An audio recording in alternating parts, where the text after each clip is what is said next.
நர்மதாவோட function எல்லாமே நல்லபடியாக முடிஞ்சிட்டோன்னே வீட்டில் எல்லாருமே சந்தோஷமாக பேசிகிட்டு இருக்காங்க. அப்படியே சமைச்சிட்ருக்காங்க. கங்கா பின்னாடியே போயிட்டு நிற்கிறாங்க. காவேரி நின்றுட்டே இருக்கும்போது அப்படியே வாமிட் வர மாதிரி இருக்குது, எனக்கு ஒரு மாதிரி வாமிட் வர மாதிரி இருக்குது அப்படின்னு சொல்லிட்டு அப்படியே ஓடுறாங்க.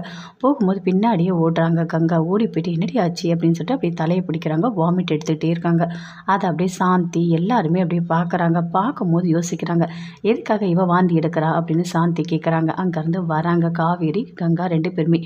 வந்த உடனே கேட்குறாங்க, ஆமாம் இவ தான் பெரியவ, இவ தான் ஃபஸ்ட்டு வாந்தி எடுக்கணும், நீ ஏன் வாந்தி எடுக்கிற அப்படின்னு சொல்லிட்டு சாந்தி கேட்குறாங்க. அதை கேட்டோடனே அப்படியே காவேரி ஒரு மாதிரி டென்ஷன் ஆகுறாங்க. ஐயோ, அதெல்லாம் ஒன்றும் இல்லை, நான் சாப்பிட்டது ஏதோ ஒத்துக்கலை, அதனால தான் வாமிட் வந்துடுச்சு அப்படின்னு காவேரி சொல்கிறாங்க. அதானே, வேறு ஒன்றும் இல்லைல்ல அப்படின்னு சொல்லிட்டு அங்கே இருக்க எல்லாருமே கேட்குறாங்க. இல்லை இல்லை அதெல்லாம் ஒன்றும் இல்லை அப்படின்னு சொல்லிட்டு அங்கேருந்து அப்படியே காவேரி டென்ஷனாகவே போகிறாங்க. போயிட்டு தனியாக உட்காந்து யோசிக்கிறாங்க. என்ன ஒரு மாதிரி இருக்குது, சரி ஃப்ரெண்டுக்கு ஃபோன் பண்ணி பேசலாம் அப்படின்னு சொல்லிட்டு அவங்க ஃப்ரெண்டுக்கு ஃபோன் பண்ணி பேசுகிறாங்க.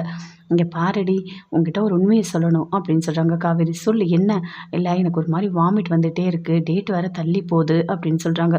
அதை கேட்டோடனே அவங்க ஃப்ரெண்டு சொல்கிறாங்க, ஏய் அதான் கிட்டு விற்கிதில்ல, நீ போய் மெடிக்கலில் வாங்கி நீயே செக் பண்ணு, நீ ப்ரெக்னெண்ட்டாக இருக்கியா இல்லையா அப்படின்னு சொல்லிட்டு அவங்க ஃப்ரெண்டு சொல்கிறாங்க.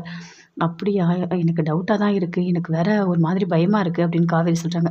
இதுக்கெல்லாம் எதுக்கு பயப்படுற, நீ போய் கிட் வாங்கி நீ செக் பண்ணிக்கோ அப்படின்னு சொல்கிறாங்க அவங்க ஃப்ரெண்டு. சொல்லிவிட்டு ஃபோனை கட் பண்ணுறாங்க. அப்படியே காவேரி யோசிக்கிறாங்க, ஐயோ நான் மாசமாக இருக்கேனா அப்படின்னு சொல்லிட்டு.